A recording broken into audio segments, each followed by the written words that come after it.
मुख्यमंत्री मी असताना शेतकरी जेव्हा आले होते माझ्याकडे, ऊस उत्पादक, आणि त्यांनी त्यांची गाऱ्हाणी मांडली होती, त्यांनी त्यांच्या मागण्या मांडल्या होत्या, त्यावेळेस मी मुख्यमंत्री होतो, देवेंद्रजी माझे सहकारी होते, अजितदादा माझे सहकारी होते, आमची एक टीम होती आणि त्यावेळेस आम्ही निर्णय शेतकऱ्यांच्या बाजूने घेतला होता. शेतकरी हा केंद्रबिंदू मानून आम्ही काम करतो.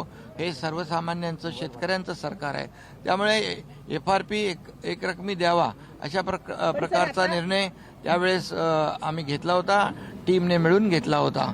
त्यामुळे शेतकऱ्यांचं सरकार आहे आणि त्यामुळे शेतकऱ्यांच्या पाठीशी आम्ही उभे राहणार. उपमुख्यमंत्री एकनाथ शिंदे हे आता दिल्लीला रवाना होत आहेत आणि त्यापूर्वी त्यांनी माध्यमांशी संवाद साधलेला आहे. हे सरकार शेतकऱ्यांचं आहे, आम्ही शेतकऱ्यांच्या पाठीशी उभं राहू अशी प्रतिक्रिया त्यांनी माध्यमांना दिलेली आणि आता ते दिल्लीसाठी रवाना होत आहेत. दिल्लीमध्ये आज नव्या मुख्यमंत्र्यांचा शपथविधी सोहळा पार पडणार आहे आणि त्यानंतर NDA शासित राज्याच्या मुख्यमंत्री आणि उपमुख्यमंत्र्यांची पंतप्रधानांसोबत बैठक सुद्धा पार पडेल. उपमुख्यमंत्री शिंदे हे आता दिल्लीला रवाना झालेले आहेत. दिल्लीतील शपथविधी सोहळ्याला ते उपस्थिती लावणार आहेत.